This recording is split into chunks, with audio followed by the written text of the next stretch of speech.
ফিল্মওয়ালা team আজ হাওড়া জেলার বাগনান থানার চন্দ্রভাগ গ্রামের বকুলতলায় ছকুরাম বাটিতে বা এককালের লোকরঞ্জক জমিদার ছকুরাম চট্টোপাধ্যায়ের বাড়িতে।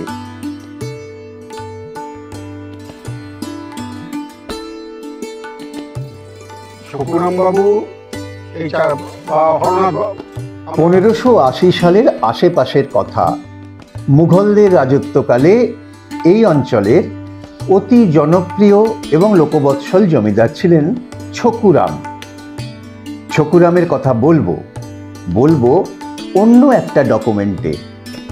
আজ শুধু এটুকু বলি, এই সেদিন পর্যন্ত ভাগ্যের সহায়তা লাগে এমন কাজ করতে জয় ছকুরাম স্মরণ করে লোকে কাজটা করত। এখনো কিছু জেলে মাছ ধরার জন্যে জয় ছকুরাম উচ্চারণ করে নদীতে জাল ফেলে। সর্বমঙ্গল মাঙ্গল্যে শিবে সর্বার্থ সাধিকে শরণ্যে ত্র্যম্বকে গৌরী নারায়ণী নমোস্তুতে।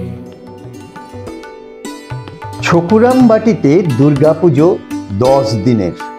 হ্যাঁ, 10 দিনের।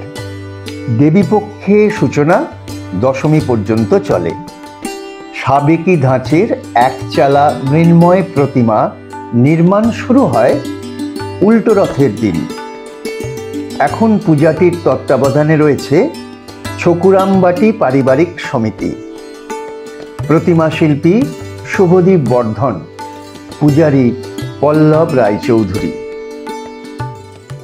या देवी सर्वभूतेषु विष्णुमायेति शक्तिता नमस्तस्यै नमस्तस्यै नमस्तस्यै नमो नमः।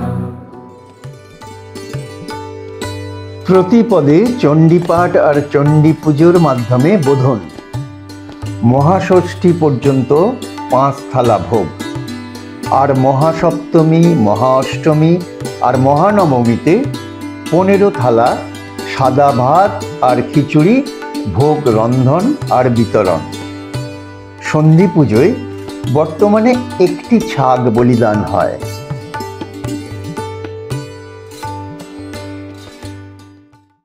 ওনারই লেখা একটি গান, আর কাঁদিস নেমা বলে উমা নয়ন জলে ভাসি, সেই গান দিয়েই আমাদের আজও বিসর্জনের পরে সেই গান গাইতে গাইতে আমাদের ফেরা হয়।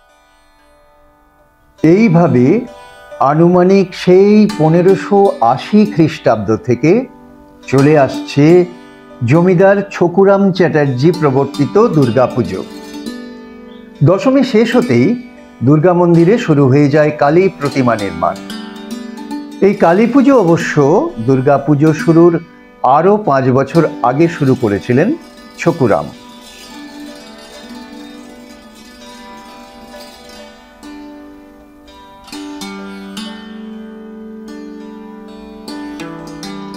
আজ এই পর্যন্ত।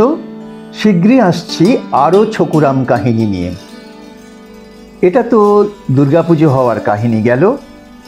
দেখুন দুর্গাপুজো না হওয়ার কাহিনী। দেখুন শ্রী শ্রী শারদা মাতার কথা এই ভিডিওটা।